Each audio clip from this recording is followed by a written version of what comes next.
Welcome back to On Point. Welcome Joe Edition, Ed DeRosa alongside his new full-time colleague, Joe Kristufek, certainly no stranger to talking racing at Churchill Downs.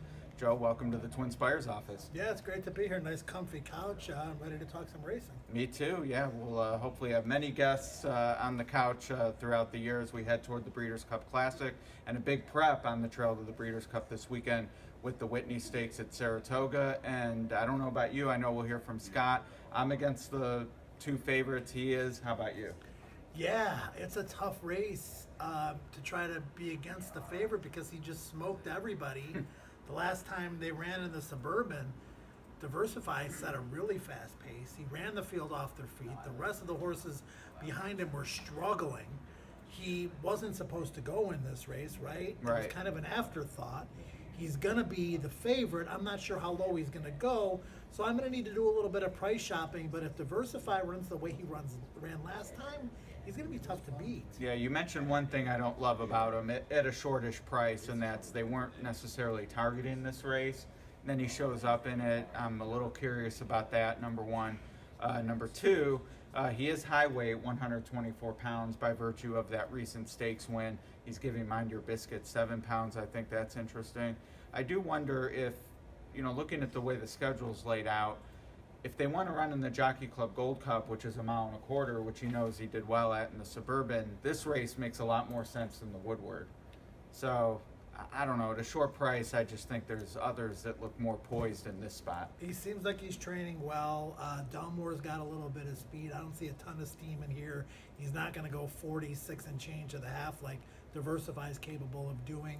Mind Your Biscuits, does he really want 1 mile and an eighth? I can't wait to find out. Right. And then there's Backyard Heaven, who we thought was going to win the Stephen Foster for Fun, who threw in a big-time clunker, but there might be an excuse for that. Yeah, it was a very hot day. We know some horses didn't even handle the weather at all, let alone run. Irish War Cry, Grand Motion saying, the heat got to him.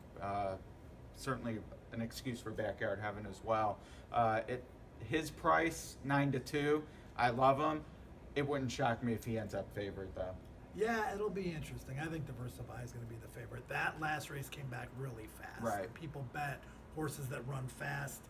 Who's going to step up, not only in this race, but in the division moving forward, even with the 3-year-olds added into the Classic division at this point, it's really muddled. Yeah, and I was shocked when the Win Las Vegas future wager came out. Their odds for the Breeders' Cup Classic, Justify had been the favorite, understandably so. Off his Haskell win, Good Magic, now the Breeders' Cup Classic favorite. No thanks. Yeah, the Haskell was a nice race, right? But he beat Bravazzo and Lone Sailor. Right. Who are nice horses. Who he had already beat.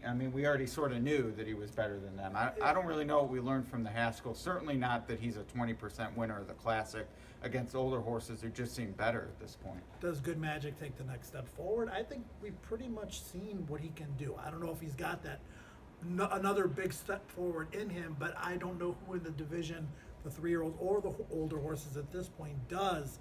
Somebody's going to have to step up and prove themselves to be the horse to beat moving forward. Yeah, it'll be an interesting race. Accelerate might end up being the favorite. He would be the horse I would think would be. He's been fastest by far and very consistent. John Sadler shipping, though, for Breeders' Cup, not necessarily a winning angle, especially as a favorite. So a lot to sort out in this division. Maybe we'll get some clarity with the Whtiney if one of the big ones win, or muddle it even further with an upset. Yeah, you got West Coast coming back, Collected coming back, too, for Bob Baffert. We'll see if they can regain the form they showed last year. And I think one of the most exciting horses in the division is B Jersey, but what's he going to do? And when? So, I don't know. There's a lot of questions to be answered, but that's what makes it fun. All right, give me a Whtiney pick on the record. Oh, man. Wow. Maybe Taprit. Just bombs away. He's got to be rounding into form. If you look at the Suburban and you think that it was kind of a falsely run race because Diversify just crushed everybody, and you're thinking, well, who's got a chance to step up? I can't go Mind Your Biscuits. I can't go Backyard Heaven. That last race was just not good enough. I'm thinking maybe Tapper takes a step forward and the price is going to be right. I've always liked him, so maybe he'll win this one at a price or at least run well. I'd lock in 9-2 on Backyard Heaven. I don't think we'll get it. Good Samaritan will be my alternative at the price. Yeah, Good Samaritan. What's he best at? They talked about moving him back to turf. 9 furlongs dirt, mile and a quarter dirt. He passes tired horses, and that's about it. Well, maybe he'll pass all the tired horses this time. It is Temperance sport the same price. kind of Yeah, horse, exactly. so- No, I agree. All right, well, this has been the Whtiney. Looking forward to talking Arlington Million with you next week at Arlington International Yeah. Racecourse. That'll be a lot of fun. Classic division now. We'll have the turf division next week. Join us then.